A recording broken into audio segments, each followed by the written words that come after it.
함께 이사야 53장을 함께 읽겠습니다.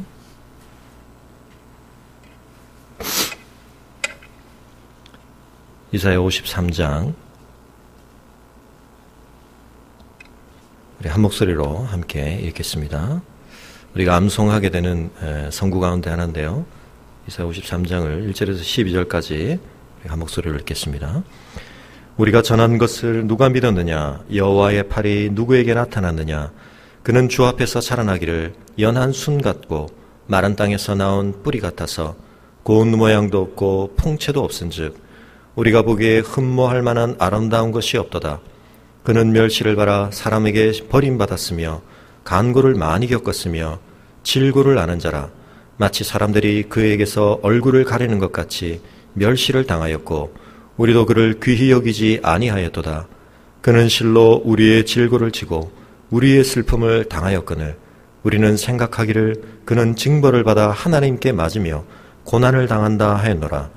그가 찔림은 우리의 허물 때문이요 그가 상함은 우리의 죄악 때문이라. 그가 징계를 받음으로 우리는 평화를 누리고 그가 채찍에 맞음으로 우리는 나음을 받았도다. 우리는 다 양 같아서 그릇 행하여 각기 제 길로 갔거늘 여호와께서는 우리 모두의 죄악을 그에게 담당시키셨도다. 그가 곤욕을 당하여 괴로울 때에도 그의 입을 열지 아니하였으며 마치 도수장으로 끌려가는 어린 양과 털 깎는 자 앞에서 잠잠한 양같이 그의 입을 열지 아니하였도다. 그는 곤욕과 신문을 당하고 끌려갔으나 그 세대 중에 누가 생각하기를 그가 살아있는 자들의 땅에서 끊어짐은 마땅히 형벌받을 내 백성의 허물 때문이라 하였으리요. 그는 강포를 행하지 아니하였고 그의 입에 거짓이 없었으나 그의 무덤이 악인들과 함께 있었으며 그가 죽은 후에 부자와 함께 있었도다. 여호와께서 그에게 상함을 받게 하시기를 원하사 질고를 당하게 하셨은즉 그의 영혼을 속건제물로 드리기에 이르면 그가 씨를 보게 되며 그의 날은 길 것이요 또 그의 손으로 여호와께서 기뻐하시는 뜻을 성취하리로다. 그가 자기 영혼에 수고한 것을 보고 만족하게 여길 것이라. 나의 의로운 종이 자기 지식으로 많은 사람을 의롭게 하며 또 그들의 죄악을 친히 담당하리로다. 그러므로 내가 그에게 존귀한 자와 함께 몫을 받게 하며 강한 자와 함께 탈취한 것을 나누게 하리니 이는 그가 자기 영혼을 버려 사망에 이르게 하며 범죄자 중 하나로 헤아림을 받았음이니라. 그러나 그가 많은 사람의 죄를 담당하며 범죄자를 위하여 기도하였느니라. 아멘. The Passion of the Christ라고 하는 예수님의 십자가의 죽으심과 고난을 영상화한 그 영화가 시작할 때 제일 처음에 자막에 뜨는 구절이 이사야 이 53장이었죠. 예수님이 오시기 전 수백 년 전에 기록된 선지자의 글이지만 마치 예수님의 십자가를 옆에서 바로 바라보고 또 그 사건 속에 담겨있는 의미를 온전히 이해한 사람이 기록한 것처럼 내용이 기록되어 있습니다.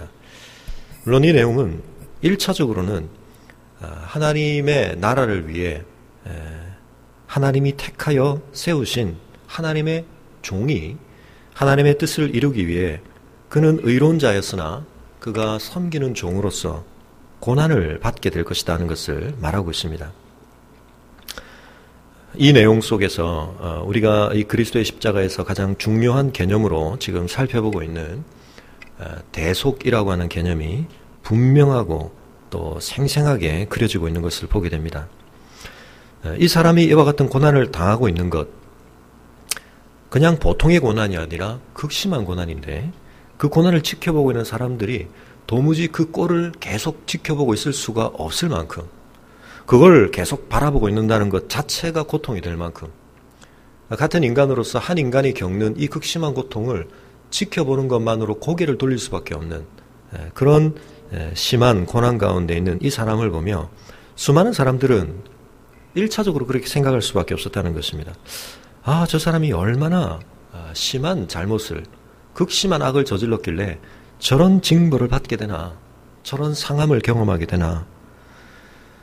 그러나 놀랍게도 그가 이와 같은 고통을 겪고 있는 것은 그의 잘못에 대한 대가가 아니라 누군가 다른, 그가 지금 그 대상들을 위하여 뭔가를 성취하려고 하는, 하나님의 구원을 경험케 하려고 하는 그 일을 이루기 위해 그가 대신 이와 같은 고통을 겪고 있다는 것을 이사야는 말하고 있습니다. 그가 짊어진 그 모든 것은 우리의 것이었다. 그의 질고도, 그의 슬픔도, 그의 맞음도 우리의 것이었는데, 그가 찔림은 우리의 허물을 인함이고 그가 상함은 우리의 죄악 때문이었고, 그리하여 그가 징계를 받는 것을 통하여 우리가 평화를 누리게 되고, 그가 채찍에 맞는 것을 통하여 우리가 나음을 받게 되었다는 이 사실을, 그러나 그 당대의 사람들은 헤아리지 못했고 이해하지 못했다고 기록하고 있습니다. 예수 그리스도의 십자가의 죽으심을 대속으로 이해하는 것, 이것은 너무나 중요한 복음적인 십자가 이해에 있어서 가장 중요한 핵심이라고 우리가 말할 수 있겠습니다. 왜 우리의 죄의 문제가 이와 같은 방식을 통해서 해결되어지는가 라는 것을 제대로 이해하기 위해서는 우리 자신에 대해서, 특별히 우리 안에 있는 죄의 심각성에 대해서 우리가 바르게 이해해야 하고, 또 하나님에 대해서 우리가 올바르게 이해해야 한다 하는 것을 나누었습니다. 하나님께서는 결코 자기 자신과 모순되실 수 없으신 분이시며, 자신의 성품의 완전성과 철저하게 일관되도록 행동하시는 것이 마땅하시고, 하나님은 그와 같이 다른 무엇이 아닌 자기 자신을 만족시키시는 방식으로 늘 일하셔야 하는 분이시다라고 하는 것을 우리가 이해하는 것이 필요하다고 했습니다.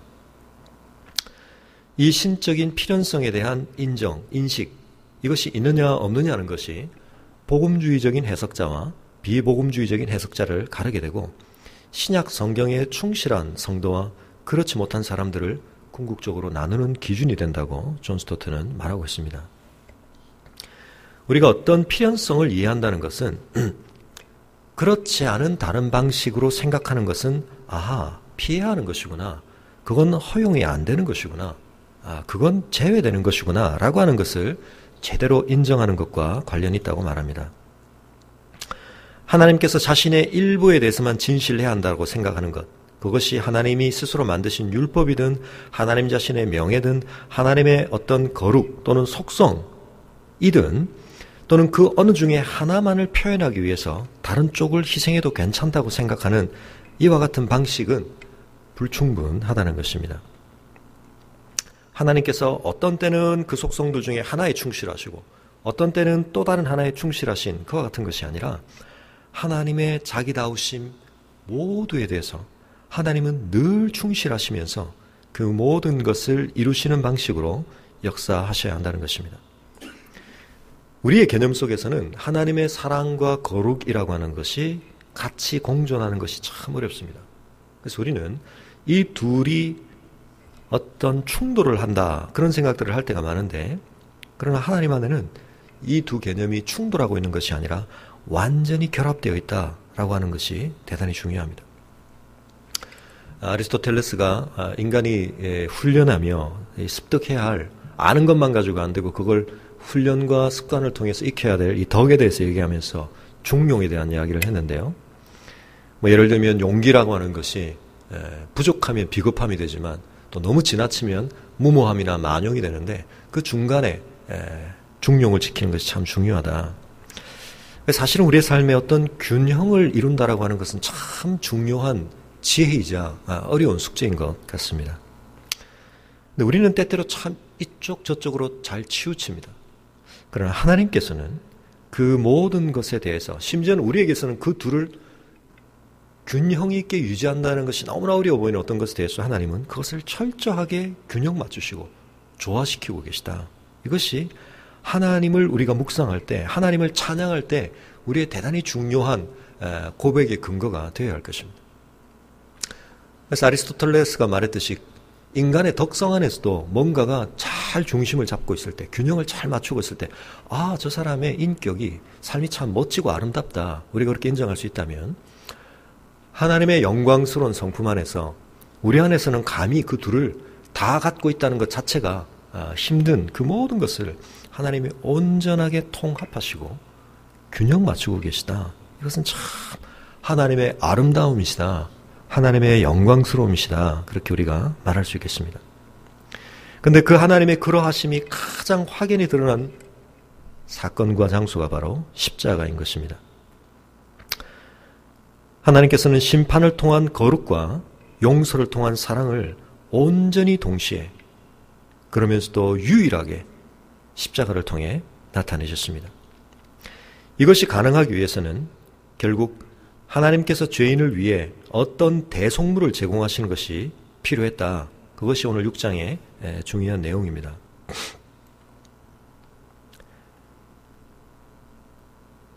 크랜필드라고 하는 사람이 로마 주석에 쓴 이야기 중에 하나님은 그분의 자비로 죄 있는 사람들을 용서하기로 작정하셨으며 또한 참으로 자비로우면서도 의로운 방식으로 즉 어떻게 해서라도 그들의 죄를 묵고하지 않으시면서 용서하고자 하셨다. 그래서 그 죄인들이 당연히 받아야 할 의로운 진노를 자신의 아들 안에서 자기 자신에게 쏟기로 작정하셨다. 그렇게 말씀하고 있습니다. 오늘도 우리가 이 내용을 이해하는 데 있어서 결국은 십자가를 바르게 이해한다는 것은 그 십자가를 행하고 계신 하나님이 어떤 분인지를 우리가 더 많이, 더 충분히, 더 온전하게 이해해가는 과정이다. 그렇게 말할 수 있겠습니다. 아니 십자가라고 하는 걸 뭘 그렇게 너무 복잡하게 우리가 이해할 필요가 있느냐. 단순하게 십자가가 우리의 죄를 해결하는 하나님의 구원의 사건이었고 우리는 예수님이 내 죄를 위해 십자가에 돌아가셨다는 것을 믿음으로 구원받으면 되지 않느냐. 맞습니다. 맞는데 그렇게 받는다라고 하는 구원이 어떤 것인지 그리고 도대체 그것이 어떻게 우리의 구원이 되는지에 대해서 단순히 우리가 그 하나의 명제를 그저 저장하고 있는 게 아니라 그 명제에 대하여 요구가 있을 때 충분히 더 풀어낼 수 있느냐 없느냐는 것은 우리 신앙의 실제적인 삶의 문제와 결코 무관하지 않습니다. 이런 내용을 따지는 것은 실제적인 우리의 신앙 생활과는 너무 괴리되어 있는 뭔가 이론적인 이야기가 아닌가요? 라고 생각하실지 모르지만 그렇지가 않습니다. 사실은 우리가 그 부분을 모르기 때문에 더 깊이 이해하고 우리의 삶 속에 연결시키고 있지 않기 때문에 그 명제를 우리가 인정한다는 것과 내 삶을 그 십자가의 그늘 아래 사는 그리스도인다운 삶으로 사는 것 사이에 괴리가 발생하는 것입니다. 그래서 여러분 우리가 이 십자가에 대한 우리의 믿음이 때때로 단순하게 표현되어야 할 때는 단순하게 표현될 수 있습니다. 그러나 우리가 컴퓨터에도 어떤 파일들이 들어있는데 그냥 파일 하나는 숫자로 볼 때는 하나입니다. 하지만 그 파일을 열어보면 그 파일 안에 뭐가 들었냐에 따라서 굉장히 다릅니다. 어떤 파일은 고용량 압축 파일이 있습니다. 풀면 엄청나게 많은 개수도 엄청날 뿐만 아니라 그 안에는 엄청나게 더 많은 정보가 들어있는 파일이 있습니다. 그 파일을 내가 디렉토리 어딘가에 넣어놓고 저장해 놨다. 그게 중요한 게 아니라 그걸 이제 압축을 풀어야 되는 거죠. 그래서 그것이 뭐 예를 들면 실행 파일이면 그것이 프로그램으로 실행이 돼야 될 거고 아니면 그 안에 수많은 정보가 모아져 있다면 그 정보들을 풀어내어서 그 정보들을 우리가 소유하는 것이 대단히 중요한 것입니다.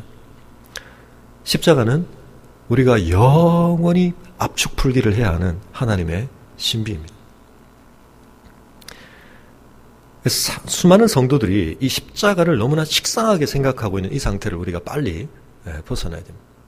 십자가는 빤히 우리가 너무 쉽게 떼어버리고 알 수 있는 그건 이제 진도의 기초 단계에서 이미 넘어섰고 다음 뭔가 없나 그게 아닙니다. 우리 신앙생활에 처음부터 끝까지 십자가입니다. 우리가 하나님 나라에 가서 천국에서 영원토록 할 중요한 찬양의 내용이 십자가입니다. 오늘은 좀 전반부는 제가 조금 간략하게 진행을 하도록 하겠습니다. 구약의 희생제사 제도라는 것 속에 이미 대속이라는 개념을 하나님께서 우리가 익숙하게 받아들이도록 세팅해 놓으셨다는 이야기를 하고 있습니다. 하나님이 이미 예수님이 오시기 전 구약시대부터 이 제사라고 하는 방식을 통하여 우리에게 하나님과의 관계를 회복하는 것에 대한 중요한 밑그림과 또 상징적인 제도를 두셨는데 이것은 다른 문화나 종교에 존재하는 제사와 분명히 구별되어지는 방식이 있다. 그래서 인간 스스로가 신을 달래거나 인간이 신에게 뭔가를 제공하는 것이 아니라 철저히 하나님 편에서 먼저 제시하시고 규정하신 것을 따라가는데, 그 속에서 하나님은 인간이 하나님께 속해 있다라고 하는 점을 분명하게 이야기하시고, 그러나 인간이 죄와 죄책 때문에 하나님으로부터 유리되었다는 사실을 우리가 받아들이게 하십니다. 그런데 이 문제를 해결하고, 하나님께로부터 우리를 유리시키는 죄의 문제를 해결하고, 우리가 원래 있어야 하는 하나님과 결속되어 있는 관계, 하나님에게 속해 있는 관계를 누리는 데 있어서 하나님은 피의 제사를 요구하셨다라고 하는 것을 이야기하고 있습니다. 이 희생제사를 통해서 우리는 짐승에게 우리의 죄가 전가되어진다라고 하는 것을 경험하게 하십니다. 그리고 이 피를 통하여, 이 피는 생명을 상징하고 이 피가 개입되어야만 속죄를 이루고, 그리고 하나님께서는 이 속죄의 목적을 위해서 하나님 자신이 그 피를 제공하신다는 이런 사실들을 구약의 희생제사 제도 속에 하나님이 담아두셨다라고 하는 것입니다. 또한 구약에 있는 대단히 중요한 절기로서 유월절이라고 하는 이 절기도 대단히 중요하게 하나님의 구원을 경험함에 있어서 하나님 자신이 심판자이심과 동시에 자신을 구원자로 계시하시고 이스라엘과 언약을 맺으시는 하나님 되심을 이 유월절 안에서 드러내셨는데, 이 유월절 식사라고 하는 것을 통해서 이것을 대대 이스라엘이 지켜오게 하시는 것을 통해서 하나님께서는 하나님 자신이 심판자임과 동시에 구원자라고 하는 사실, 그리고 그 구원이라고 하는 것은 대속을 통해서 이루어진다고 하는 사실, 양이 피를 흘리고 그 피가 뿌려져야 한다는 사실, 우리가 그 피의 적용을 받아야 한다는 사실, 각 집마다 문, 임방과 좌우 설주에 피를 뿌림으로써 그 피가 적용돼야 한다는 사실, 이런 것들을 하나님이 아주 중요하게 강조하셨다는 것입니다. 그리고 이와 같은 과정을 통해 구원받는 자는 하나님이 값주고 사신 바가 되므로 그들의 전생애가 하나님께 속하게 된다고 하는 사실을 강조하고 있다는 것입니다. 그리고 구약에 또한 중요한 개념으로서 죄를 담당한다라고 하는 것이 있는데, 수많은 사람들은 이 죄를 담당한다는 용어 또는 대속이라는 표현을 쓰면서 그것의 의미를 다른 것으로 전환하려고 하는데, 예를 들면 이것은 형벌을 대신하는 것이 아니라 고통을 대신하는 것이다 라고 한다든지, 아니면 모벌리 같은 사람은 이 속에 담겨있는 어떤 법적인 의미들을 지우고 우리가 용서받을 수 있는 존재가 되도록 회개를 해야 되는데, 이 회개를 대신해 주시는 것이다, 형벌을 대신 받는 것이 아니라 대신 회개해 주는 것이다 라고 하는 의미들을 담으려고 했다는 것입니다. 자, 이렇게 시도하는 이유들은 뭡니까? 이 대속이라는 개념을 인정하는 것이 참 껄끄럽다는 것이죠. 누군가가 저지른 잘못을 왜 다른 누군가가 대신 담당해야 되는가와 관련해서 우리는 굉장한 그 껄끄러움을 느끼게 되는데, 그러나 명백하게 성경은 이 죄를 담당한다는 개념을 대속으로 쓴다, 즉 형벌을, 죄에 대한 형벌을 대신 담당하는 것으로 쓴다라고 하는 것을 존 스토트가 여러 가지 성경 구절을 통해 보여주고 있습니다. 특별히 우리가 읽었던 이 이사야 53장이 그 내용을 가장 여실히 보여주고 있는데요. 신약의 저자들이 8개, 이 53장에 있는 8개의 구절을 예수님의 생애, 특별히 예수님의 고난받으시는 십자가에서 성취된 것으로 인용하고 있다는 것을 우리가 기억할 필요가 있습니다. 부인할 수 없이 이 종의 노래, 이사야 53장의 노래는 그 종이 다른 사람들의 죄의 형벌로 고난을 받는다는 사실을 12개의 분명하고도 명백한 진술을 통해 표현하고 있다는 것입니다. 단지 고통을 좀 받는다는 것이 아니라 누군가가 죄를 지으면 그 죄에 파생된 결과로서 누군가가, 그는 자기가 잘못을 안 했는데도 고난을 받는다, 뭐 그렇게 우리가 생각할 수도 있죠. 우리가 인생에서 다 연결이 되어 있기 때문에 내가 잘못을 안 했는데, 만취한 사람이 부주의하게 음주운전을 한 결과 나는 술을 마시지도 않았고 나는 교통법규를 어기지도 않았는데 내가 그 사람이 잘못 몬 차에 의해서 내가 상해를 입을 수 있습니다. 그런 의미를 근데 여기서 얘기하고 있는 정도는 아니라는 것이죠. 단지 그는 의인이었고 죄를 안 지었는데 죄인들이 벌린 일에 파생적인 결과에 얽혀서 고통을 당한다는 정도를 얘기하는 것이 아니라 분명히 그 죄인들이 그 죄의 대가로 받아야 할 형벌을 대신하고 있는 고난을 의미하고 있다. 그것을 우리가 명확하게 인식해야 한다는 것입니다. 예수님께서 하신 두 중요한 말씀에서도 이 내용은 명백하게 형벌을 대속하는 것으로서 드러나고 있다는 것이죠. 예수님이 자신이 오신 목적을 밝히신 마가복음 10장 45절에 인자가 온 것은 섬김을 받으려 함이 아니라 도리어 섬기려 하고 자기 목숨을 많은 사람의 대속물로 내어주려고 오셨다라고 분명히 말씀하셨습니다. 그리고 주님의 만찬을 제정하시는 때에 주님께서는 자신의 피가 많은 사람을 위하여 흘려져야 할 것이다. 많은 사람을 위해 자기의 생명을 버린다고 주님은 말씀하셨습니다. 구약의 모든 자료와 또 신약의 예수님이 말씀하신 이 모든 것들을 통하여서 결론적으로 기억하실 것은 성경이 말하는 대속의 의미라고 하는 것은 분명히 죄에 대해 마땅히 하나님의 진노를 형벌을 받아야 할 그 대상들이 그들이 그것을 받지 않고 누군가가 그것을 대신 담당함으로 그들의 형벌이 처리된다고 하는 이 내용을 하나님이 숱한 구약의 제사와 절기와 또 말씀들을 통하여서 증거해오고 있었다는 것입니다. 그런데 오늘 우리가 이제 주목하고 주의를 기울여야 할 것은 이제 지금부터입니다. 근데 도대체 무엇이, 누가 그 대속물인가 하는 것이 굉장히 중요하다는 것입니다. 히브리서는 명백하게 구약에 드려진 그 제사에 사용되어졌던 짐승의 피라고 하는 것은 궁극적인 효력을 갖는 것이 아니라 진정한 실체가 오기까지 하나의 모형과 상징으로서, 가불로서 그 기능을 하는 것이라고 말하고 있습니다. 그 진정한 대속물의 성취는 예수 그리스도신데, 우리가 앞서 십자가를 바라보는 관점이 제대로 되기 위해서는 여러 가지 것들이 조정될 필요가 있다고 했는데요. 오늘 여기서 가장 중요한 것은 예수님이 이루신 그 사역의 효과가 정말 지금 우리가 말하는 바의 내용으로 성취되기 위해서는 예수님이 어떤 분이셔야 했는가가 굉장히 중요하게 연결되어 있다는 것입니다. 그분이 어떤 분이신가라고 하는 것과 그분이 하신 일이 무엇인가라고 하는 것은 긴밀히 연결되어 있다는 것을 우리가 기억하는 것이 중요합니다. 그 점에 있어서 우리가 이제 균형을 맞추는 지금 이야기로 들어가는데요. 제가 요약적으로 말씀을 드리면 우리가 십자가를 생각할 때 누가 대속을 지금 하고 있는가와 관련해서 한쪽 극단은 주로 이것은 성부와 성자의 관계에 대한 이해입니다. 첫 번째 하나는 그 대속의 상당한 무게중심을 그리스도에게만 두는 것입니다. 그건 무슨 말이냐면 하나님은 우리의 죄에 대해서 화가 나셔서 그냥 펄펄 뛰시고 어쩔 줄을 몰라 하시는데 그 분을 푸셔야 되는데 하나님은 그런 상태에 계신데 예수 그리스도가 우리를 위한 대속물이 됨으로써 그 역할을 감당한다라고 하는 그림입니다. 아니 그것이 뭐가 잘못됐습니까? 이제 그렇게만 생각하는 것은 십자가를 통해서 드러나야 하는 진리의 상당한 부분을 가리는 것이라는 거죠. 예수 그리스도와 성자와 성부께서 십자가의 사역 안에서 뭔가 일체 협력을 하고 계신 게 아니라 한쪽이 좀 더 주도적이라고 여기게 만드는 것은 십자가를 이해하는 데 있어서 굉장히 중요한 문제를 이야기한다는 것입니다.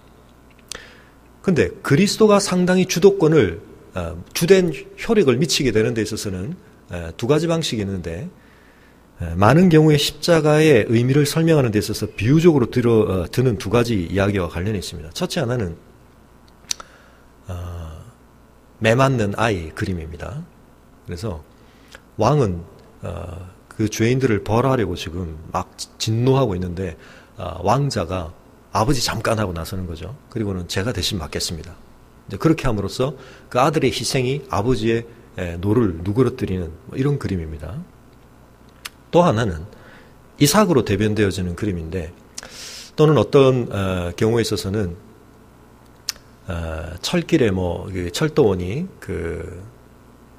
이제 철로를 이제 올렸다 내렸다 하는데 이제 내려야 되는데 그러기 위해서는 자기 아들을 희생시켜야 되는 문제, 이런 예화 여러분 들어보신 적 있으시죠? 그 과정에서 자기 아들을 희생시키고 이제 하는 것입니다. 첫 번째 이야기에서는 아버지가 별로 동의하고 있지 않은데 아들이 아버지를 변화시킵니다. 그죠? 근데 두 번째 이야기에서는 아들은 거의 무지합니다. 그리고 아들은 알지도 못하고 동의한 적도 없는데 그냥 희생이 됩니다. 아버지에 의해서. 그죠? 이 둘 중에 어떤 한쪽으로 우리가 은혜를 받을 수는 있습니다. 그러나 그 은혜는 십자가가 우리에게 보여줘야 하는 총체적인 은혜의 한 부분을 가림으로써 우리가 좀 효과를 극대화한 것입니다. 근데 그건 사실은 어떤 의미에서는 신성모독적인 비유입니다. 하나님을, 특히 성부를 잘못 우리에게 그려주는 거죠. 왜요? 성부 하나님은 우리를 용서하실 마음이 별로 없으십니다. 근데 그런 마음을 아들이 효력을 미쳐서 바꾸는 것이 되어버리죠. 두 번째는 성부는 성자를 너무 무시하십니다. 그리고 성자는 그 점에 있어서 너무나 주도적이지를 않으십니다. 이 두 가지 그림은 다 어느 한편으로 우리에게 십자가를 이해하는 듯 보여지게 만들지만 이건 진짜 이해가 아니라 잘못된 이해, 뭔가 하나의 진리의 어느 한 측면을 우리가 포기함으로써 누리는 효과라는 것이죠. 제가 지난주에는 물리학에 관한 이야기들을 좀 드렸는데 오늘은 제가 화학에 대한 이야기를 잠깐 드리겠습니다. 화학의 역사에 있어서 상당한 오랜 기간 동안 정설로 받아들여졌던 이론 중에 하나가 플로기스톤 이론이라고 하는 것입니다. 플로기스톤 이론이라고 불려지는 것인데요. 이건 산화가 어떻게 일어나느냐와 관련해서 상당히 오랜 기간 동안 지배했던 이론입니다. 산화, 물질이 탄다든지, 녹슨다든지, 이런 과정을 이전 시대는 어떻게 이해를 했냐면, 물질 속에 플로기스톤이라고 하는 것이 들어있다. 근데 이게 이제 빠져나감으로써 생기는 현상이라고 이제 이해를 한 것이죠. 지금으로 볼 때는 완전히 틀린 이론이죠. 산화나 연소는 어떻게 일어납니까? 대기 중에 있던 산소가 결합함으로써 일어나는데 정반대로 물질 속에 내재했던 플로기스톤이라는 것이 빠져나감으로써 산화가 일어난다고 이제 생각을 한 것입니다. 정반대죠.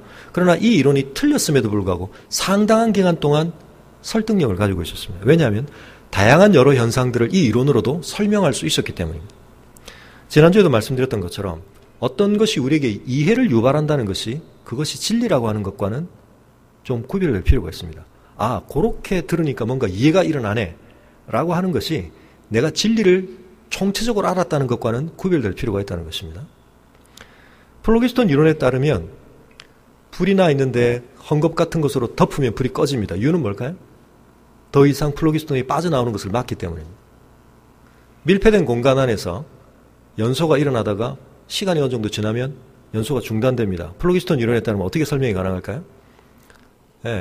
그 물질 안에서 빠져나온 플로기스톤들이 이미 그 용기, 밀폐된 용기 안에 포화 상태가 되가 더 이상 못 빠져나오기 때문에 이제 연소가 중단된다는 것입니다. 근데 진실은 뭐죠? 그 밀폐된 공간 안에 있던 산소가 이제 다 쓰여졌기 때문에 이제 산소가 없어서 그런 거죠. 이제 이런 내용들이 점점 이제 정량적인 화학적인 측정을 하기 시작하면서 실제 산화가 일어난 이후의 결과물의 무게가 증가한다든지 이제 이런 것들을 보기 시작하면서 이제 이론이 우리에게 상당한 설명력을 줬지만 이 이론이 진실은 아니었구나. 진실의 어떤 면을 사실은 가리고 있었구나라고 하는 것을 알게 됐다는 것입니다. 우리가 십자가를 한편은 찌그러뜨려 이해하면 이해가 쉽습니다. 그 점과 관련해서 오늘 제가 또 약간은 물리학적인 이야기지만 제가 자주 드는 비유 중에 하나인데 빛에 대해서 우리가 생각을 해볼 수가 있는데요. 물리학 역사에서 빛에 대해서 끊임없이 충돌했던 두 입장이 있는데 빛이 입자냐 파동이냐라고 하는 이제 견해의 싸움이었습니다. 어느 시대까지는 빛이 입자로서 강력하게 설명되어지고 이해되어 왔습니다. 그러다가 이제 어느 시점이 되면 빛이 파동의 속성을 나타낸다는 증거들이 나타나기 시작하고 그것을 통해서 더 설명될 수 있는 빛의 속성이 많다는 것을 통해서 또 빛의 파동적인 측면이 많이 부각되기도 했습니다. 근데 우리가 가지고 있는 개념상 입자라고 하는 것과 파동은 공존할 수 있는 것이 아닙니다. 입자는 그 자체가 질량을 가지고 있거나 그 자체로서 이동을 하는 어떤 운동력을 가질 수 있는 하나의 알갱이라고 한다면 파동이라는 것은 그게 아니죠. 파가 전달되는 것인데 근데 놀랍게도 이제 이건 빛 문제뿐만이 아니라 지금은 이제 물질 전체가 그런 이중성을 가지고 있다는 걸 우리가 이제 인정하고 있습니다. 전자의 상태라든지 여러 가지 면에 있어서 더 나은 지식은 때로 우리를 혼란스럽게 만들 수 있습니다. 우리는 이쪽이든 한쪽으로 정리가 되면 깔끔하겠는데 그것이 한쪽으로 정리가 안 된다는 걸 붙드는 것이 더 나은 진리라는 걸 우리가 지금은 인정하고 있습니다. 아니 입자면 입자고 파동이면 파동이지. 그 둘이 다라는 게 도대체 뭐냐? 근데 빛은 정확하게 그 둘 다입니다. 그래서 그 둘 다를 인정하고 있습니다. 근데 여러분 중에 혹시 아니 나는 그걸 받아들이지 못하겠다. 그게 어느 한쪽으로 정리가 안 된 이상 그건 제대로 된 이해가 안 되니까. 근데 빛이 입자인지 파동인지 완전히 정리가 안 됐기 때문에 불을 끄고 지내시는 분 계십니까? 아, 나는 빛의 실체를 인정할 수가 없어. 나는 불을 사용할 수가 없어. 그렇지 않죠. 예. 아, 내 이해가 부족하구나. 인간의 이해 틀이, 인간의 개념이라고 하는 것은 존재하는 리얼리티, 실제를 다 포착하기에는 이건 부족하구나. 사실은 우리의 이해라는 모든 것은 어떤 의미에서는 뭔가를 잘라내는 거거든요. 이해라고 하는 언어를 쓴다는 것도 마찬가지입니다. 그래서 전부를 끌어담을 수가 없습니다. 언어의 그릇 안에. 여러분 십자가 안에서 우리가 사실은 이걸 봐야 됩니다. 하나님이 만드신 제일 처음 만드신 빛과 물질이 이미 우리의 이해를 초월해 있다면, 그걸 우리가 인정하고 있다면, 그걸 만드신 분에 대해서 우리가 이해를 하면서 어느 하나의 개념 안으로 확 끌어안아서 내가 이해를 하겠다. 아, 쏙 내가 받아들였다.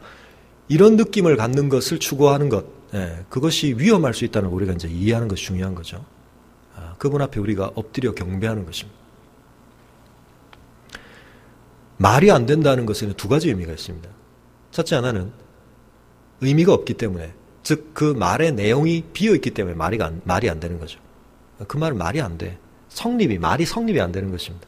말의 의미가 너무 안 담겨있기 때문에 말이 안 되는 것입니다. 그런데 우리가 또 다른 의미로 말이 안 된다는 말을 씁니다. 어떨 때 씁니까? 말도 안 돼. 너무 놀랍기 때문에. 말이 성립이 안 되는 것이 아니라 말이 그 실체를 다 담기에 너무 부족하다는 걸 느끼는 거죠. unspeakable, indescribable. 묘사할 수가 없다. 말 안에 그걸 담을 수가 없다. 우리가 하나님을 이해한다고 할 때 이런 겸손한 태도를 갖는 것이 너무나 중요합니다. 그래서 사람들이 그런 부분에 있어서 교만하기 때문에 사실은 이단에 빠집니다. 이단은 깔끔한 정리를 해줍니다. 그런데 그 깔끔한 정리라고 하는 것은 중요한 총체성을 잘라내는 것입니다. 그 총체성 앞에서 우리가 엎드리는 것을 거부하는 것입니다. 내가 이해할 수 있는 틀로 하나님을 조각내어서 받아들이는 것입니다.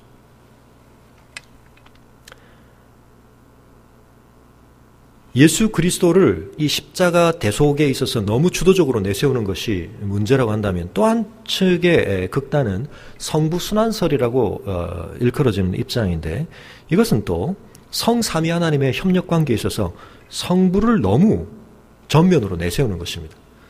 그리스도를 너무 전면으로 내세우는 것이 하나님을 너무 뒷전으로 몰았던, 또는 하나님이 좀 부당하게 이 일을 이루는 분으로 오해하게 만드는 약점이 있다면, 하나님을 너무 전면에 내세우는 건 어떤 거냐면 하나님이 십자가에 달렸다고 말하는 것입니다.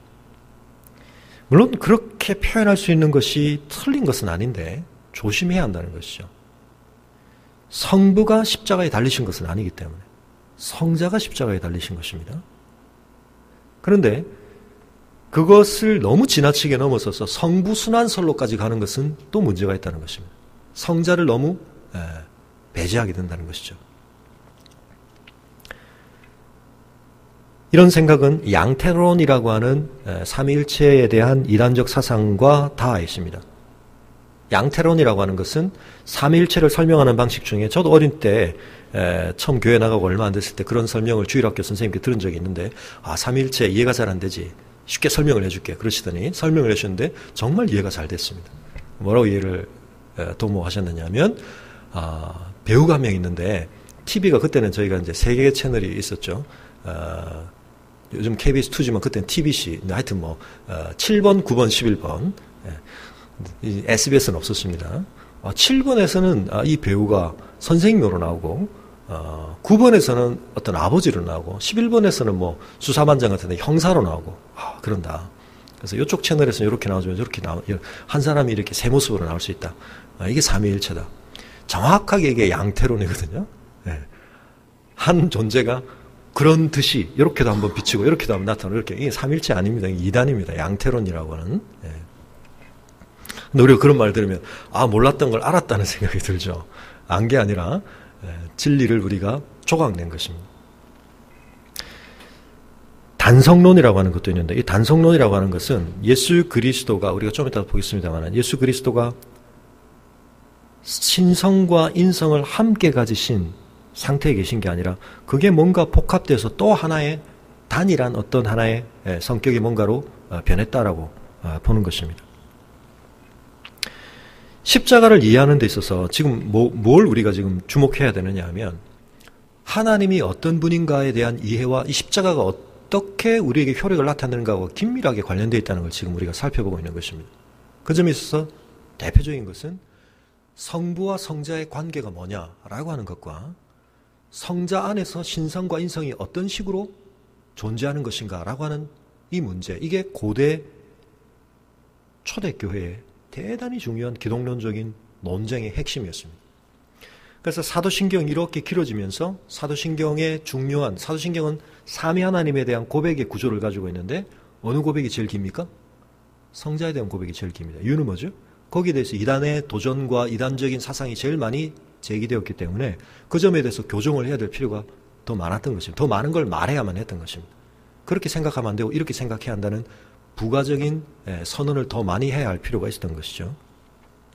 그래서 제가 그 도표 안에 넣어놓은 것처럼 공의회에서 이단적인 사상에 대해서 어떤 대응을 했는가를 크게 4가지를 정리를 했는데 제일 먼저는 니케아 공의회라는 곳에서 아리우스라고 하는 이단에 대한 정리를 하게 됩니다. 이 사람이 했던 주장은 뭐냐면 예수님의 신성을 온전한 성부의 신성으로 인정하지 않는 것입니다. 그는 예수님을 유사본질, 신성의 유사본질을 가지고 있다 이렇게 말했습니다. 호모이우시우스인데요.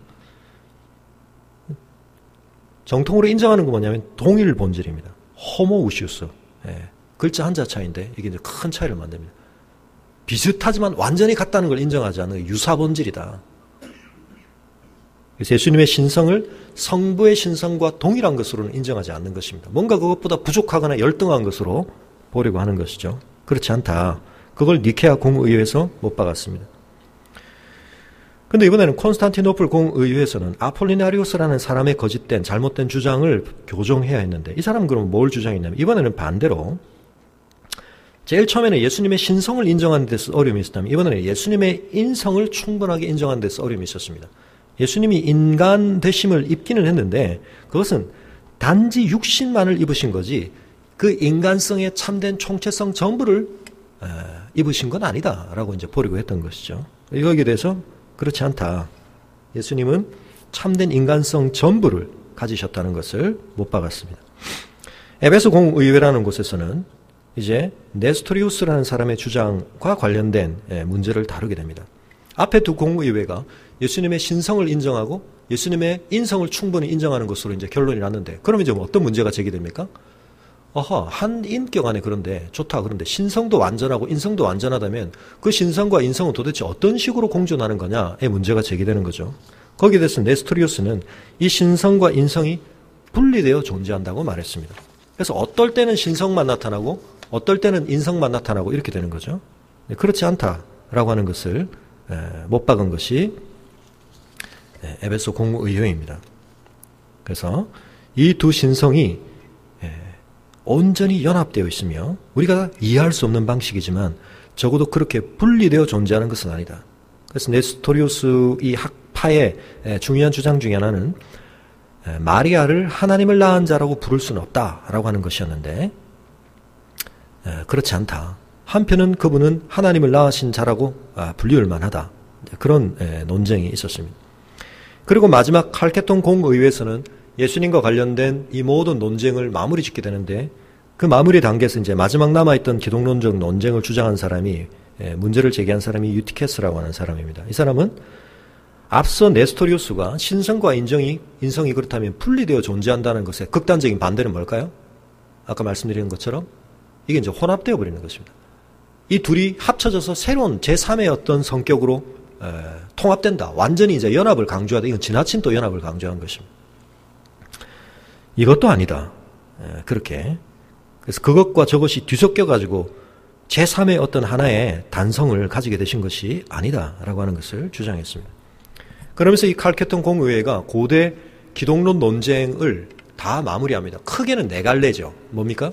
예수님의 참된 신성을 주장하고 참된 인성을 주장하되 그 신성과 인성이 한 인격 안에서 그렇다고 완전히 분리되어 있지도 않으시면서 완전히 혼합되어 있지도 않으시다. 그래서 이 칼케돈 공의회가 내린 이 선언에는 부정의 표현이 들어있습니다. 우리 주 예수 그리스도는 신성이 있어서 성부 하나님과 동일하게 완전하신 하나님이시며, 이건 아리우스에 대한 반박이고요. 참 사람으로서 이성적인 영혼과 몸을 같이 가지고 계시고, 아폴리네아리우스에 대한 반박이고요. 우리의 구원을 위해 동정녀 마리아에게 나셨으니까 이 동정녀 마리아는 하나님의 어머니라고 불리는 것이 인정될 수 있는 그분의 그 신생의 그 상태, 그 수정체 상태를 거치시고 그 유아 상태를 엄마의 모태에 계신 그 상태에서조차도 인성으로만 존재하는 것이 아니라 참된 신성과 인성이 다 함께 존재했다. 분리되어 있지 않았다는 걸 이야기하는 것입니다. 그렇다고 해서 이 두 본성은 서로 별거하지 않고 연합되어 있으나 이 본성의 차이가 연합으로 말미암아 결코 없어지지 않았다. 하나의 단성으로 합쳐지지도 않았다라고 하는 것을 밝혔습니다. 두 본성의 속성은 한 위격과 한 본체 안에 다 같이 보존되어 있었다. 그래서 교리를 다 듣고 나면 아하, 그걸 듣고 나니까 이해가 일어났어가 아니라, 교리는 우리에게 뭘 주느냐면 생각을 하되, 이 신비와 우리를 뛰어넘은 초월의 실제에 대해서 생각을 하되, 이렇게 생각하지는 말아야 하고 이렇게 생각하지는 말아야 한다는 방식으로 우리가 주의해야 할 낭떠러지 앞에 하나의 편말을 세우는 것처럼, 이쪽으로는 지나치게 가지만 그렇다고 또 이쪽으로 넘어가면 안 돼, 이리로 가면 안 돼 라고 하는 방식으로 우리의 사고를 가이드하는 방식으로 하나님에 대해서 우리가 어떻게 생각해야 할지에 대해서 제기되어진 잘못된 방식들에 대한 금지를 하는 방식으로 우리에게 소개되어지고 있습니다. 그래서 달을 그리는데도 두 가지 방식이 있죠. 달의 테두리를 동그랗게 윤곽으로 그릴 수도 있지만, 동양의 수묵화나 이런 건 어떻습니까? 달을 직접 그리지는 않지만 그 주변에 있는 구름이라든지 이런 것을 통하여 달이 드러나게 할 수 있는 것처럼, 그래서 이제 신학의 방법 중에 때로 이 아포파티시즘이라고 불리기도 하고 부정신학이라고도 불려지기도 하고, 얘기 너무 극단으로 또 가서는 안 되는데, 하나님에 대해서는 A는 B다라는 방식으로 이야기할 수는 없고, A는 C가 아니고 D가 아니고 E가 아니라는 방식으로만 말할 수 있다. 이렇게 이제 가는 입장도 있습니다. 근데 우리가 그렇게만 하나님에 대해서 말할 수 있다는 아니지만, 그러나 그런 측면을 중요하게 신학적인 진술에 쓰려고 하는 중요한 의도가 뭔가 하는 것을 이해할 필요가 있습니다.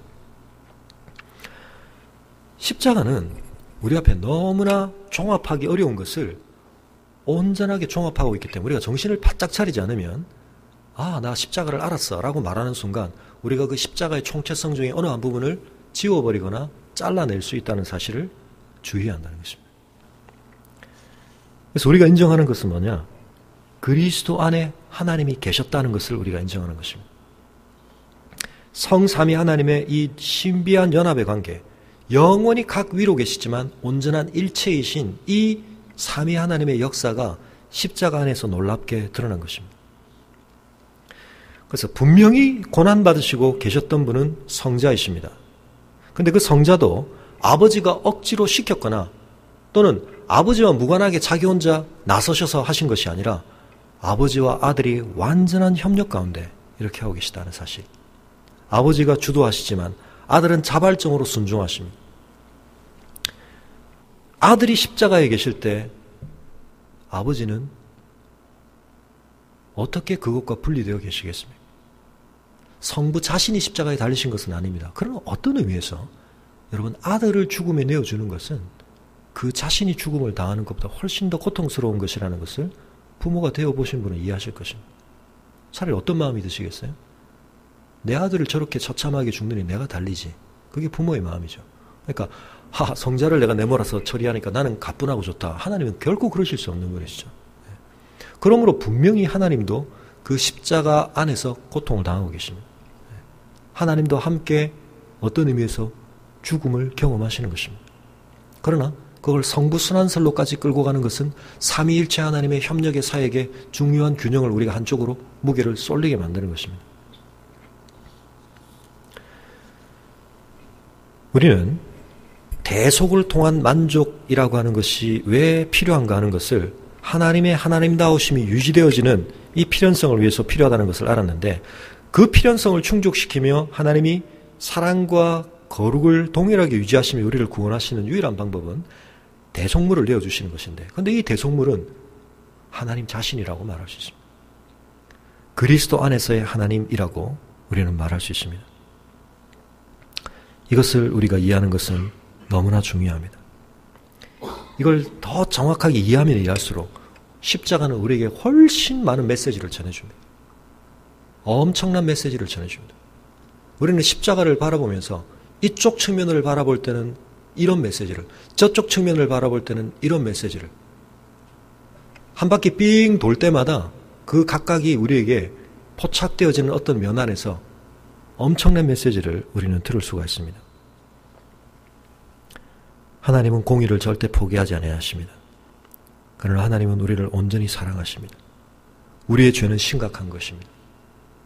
우리의 죄는 반드시 하나님의 거룩하심 안에서 진노의 대가를 받게 되는 것입니다. 그러나 하나님은 그것을 자기 자신이 충족시키심으로 우리가 감당할 수 없습니다. 우리가 지불해야 하지만 우리가 감당할 수 없었는데, 그래서 바로 예수는 그와 같은 분으로 오셔야 했던 것입니다. 그래서 예수님이 어떤 분인가에 대해서 왜 초대교회가 그렇게 민감하게 기독론 논쟁을 벌였느냐. 그분이 어떤 분인가에 대해서 일밀히 착오를 일으키는 것은 그분이 하신 사역의 성격을 10km 1광년 변질시키는 중요한 출발점이 되기 때문입니다. 그래서 그분을 참된 인간이시자 참된 하나님으로 온전히 인정하는 것, 우리에게는 신비입니다. 그런데 그런 분이 죽으셨기 때문에 그 사건은 우리 모두를 위한 구원의 사건이 될 수 있었던 것입니다.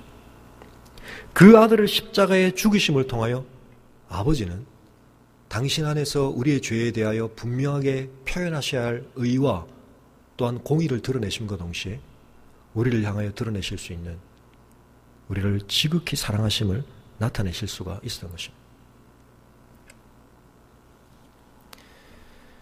근데 이 속죄의 본질이 이와 같은 대속이라고 하는 사실, 하나님께서 그리스도, 그 아들 안에서 당신이 고난당하시는 이 대속이었다는 사실을 우리가 받아들일 때 두 가지를 우리가 마지막으로 기억해야 하는데, 첫 번째는 신학적인 것이다. 예수 그리스도를 유일하신 신인이요 중보자로 보는 이 역사적인 교리를 고수하지 않는다면 십자가에 관한 역사적인 교리를 결코 유지할 수 없다. 오직 그 그리스도 안에 하나님만이, 인간의 대신 성부 하나님의 독생자이신 그분만이 우리를 대신하실 수 있다. 십자가를 변형된 형태로 묘사하는 모든 시도의 배후에는 왜곡된 기독론이 있다라고 하는 지적을 우리가 이해할 필요가 있습니다. 우리 가스펠송 중에 주의 아름다움은 말로다 형언할 수 없고 그런 찬양인데, 여러분 예수님이 아름답다는 말을 예수님이 꽃미남이시다는 말로 이해하시면 안 되고, 사실은 이사야에서 우리가 아까 읽었던 본문에 보면 나와 있지만 예수님이 외모에 있어서 꽃미남이셨을 가능성은 좀 없어 보입니다. 그래서 요한복음에도 나오지만 예수님이 실제 30대 초반의 나이에 네가 아직 50도 못 된 것이, 근데 그 말을 들으셔야 했던 맥락은 네가 나이가 지금 한참 어려 보이는데 네가 아브라함 때부터 있었다는 얘기냐. 그러니까 할 수만 있으면 나이를 아래로 봐야 되는데 50으로 봤단 말이죠. 이 말은 예수님이 굉장히 건늙어 보였다는 얘기거든요. 네가 지금 새파랗게 젊어가지고 이 말을 지금 할 수 있는 한 딱 봤는데 네가 지금 50도 안 된 것 같은데 이제 이렇게 말을 했단 말이죠. 예수님이 굉장히 꽃미남이셨을 가능성은 없어 보입니다.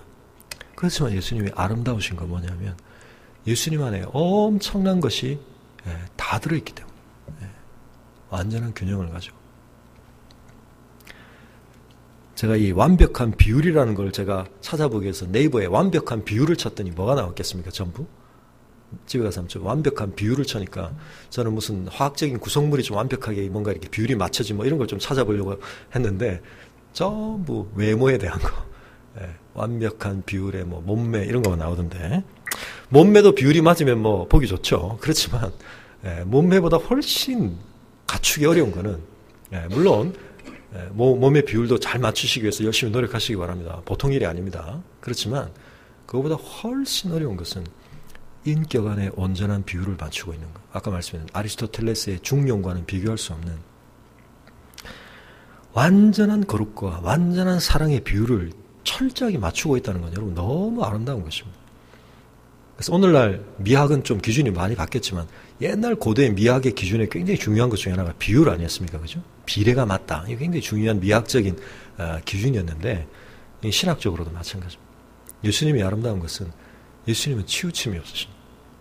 모든 선한 것을 완벽하게 조화롭게 균형 맞춰 가지고 계십니다. 그런 사람을 보면 우리가 흠모하게 됩니다. 와, 멋지다. 우리 좋은 나무 교회 성도님들은 이런 열매를 다 맺으시길 바랍니다. 우리가 예수님을 다 닮아야 되거든요. 그죠? 근데 이제 더 중요한 것이 있습니다. 마지막 인격적인 것인데요. 이 대속의 교리는 하나의 사실, 즉 하나님이 그리스도 안에서 우리를 위하여 자신을 대속물로 삼으셨다는 것만을 단언하지 않고 그 필연성, 즉 하나님의 거룩한 사랑이 만족되며 반항하는 인류가 구원을 얻을 수 있는 다른 길이 없다는 것까지도 단언을 한다. 그러므로 십자가 앞에 설 때 우리는 하나님과 우리에 대한 분명한 견해, 이걸 얻기 시작한다. 십자가 앞에 서야만 우리는 우리가 누구이고 하나님이 누구신지에 대한 분명하고 올바른 진리의 견해를 마주하게 됩니다.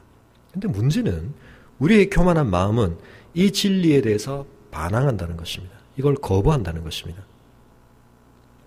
여러분, 사람들이 왜 십자가를 거부한다고 생각하십니까? 어떻게 생각하면 참 이상한 일이죠. 이해가 안 되죠. 왜요? 십자가만큼 우리에게 쉬운 구원의 길이 어디 있습니까? 하나님과의 관계를 회복하고 하나님 앞에 의로운 자로 인정받고 하나님의 자녀된 권세를 얻는데, 하나님과의 샬롬의 관계를 회복하고 하나님의 축복을 경험하는데 네가 할 일이 아무것도 없다. 와, 이렇게 쉬운 구원의 길이 어디 있습니까? 엄청난 선행을 해야 된다. 엄청난 도덕적 선을 쌓아야 된다. 엄청난 자기 희생을 해야 된다. 그게 아니라 네가 할 일이 아무것도 없다. 얼마나 쉽습니까? 근데 사람들이 왜 이 구원을 안 받죠? 못 받죠? 또는 잘못 받죠? 여러분, 이게 쉬운 것 같은데 이게 결코 쉬운 길이 아닙니다. 우리 목사님 자꾸 이상한 소리를 많이 하더라, 이렇게 생각하실지 모르는데 곰곰이 생각해보면 이 길이 절대로 쉬운 구원의 길이 아닙니다. 구원받아야 될 우리의 문제가 뭐라고요? 죄죠. 죄인의 관점에서 이 구원의 길이라고 하는 것이 가장 저항감이 큰 길입니다. 죄의 본질이 뭡니까? 내가 내 삶에 대한 주도권과 자율성을 갖겠다는 거거든요. 내 삶에 대한 통제력을 내가 하나님 수준으로 갖겠다는 거거든요. 근데 조금 전에 뭐라고 그랬습니까? 네가 구원받는데 네가 할 일이 아무것도 없다. 이건 우리에 대한 가장 강력한 도전입니다. 우리의 죄성에 대한. 그래서 여러분, 죄를 해결하시는 하나님의 놀라운 이 은혜의 방편은 사실은 이 죄성에 대한 부인을 요구합니다. 그게 우리 힘으로 안 됩니다. 그래서 하나님의 중재의 은혜가 필요합니다. 그 은혜 안에서는 우리에게 이것은 너무나 보배로운 것이지만 죄성에 충실한 관점에서 보면 이거는 이해도 잘 안 될 뿐만 아니라 엄청난 저항감을 불러일으키는 거예요. 왜요? 내 삶에 대한 주권자가 내가 아니라 하나님이라는 사실을 내가 인정하고 받아들여야 하기 때문입니다. 그래서 꽤 도덕적으로 사시는 분들 가운데 십자가의 복음에 대해서 그렇게 말씀하는 분들 많이 있죠. 나는 차라리 다른 걸 믿겠다, 이런 생각. 너무 쉽다 그거. 여러분, 근데 그 속에 우리의 교만이 들어있습니다. 구원은 하나님 안에서의 우리의 겸손을 요구하는데 죄성은 이것을 거부합니다. 중보자가 자기를 대신해서 형벌을 담당해야 한다는 것을 깨달아 아는 최후의 모욕을 우리는 피하고자 한다. 존 스토어가 이렇게 말하고 있는데요. 이게 우리에게 모욕이라는 것. 죄성의 관점에서 이거 우리에게 모욕이라는 것입니다. 하나님의 개입을 떠나서 죄의 문제를 다루는 많은 종교들, 십자가와 상관없이 인간에게 구원을 이야기하는 많은 종교들을 사람들이 왜 쉽게 받아들일 수 있느냐? 이 죄성이 가져다 준 자존심을 무너뜨리지 않기 때문이죠. 그걸 존중해 주기 때문입니다. 아무리 어렵더라도 네가 노력하면, 고행을 하면, 수도를 하면, 열심히 연구하면 득도할 수 있다.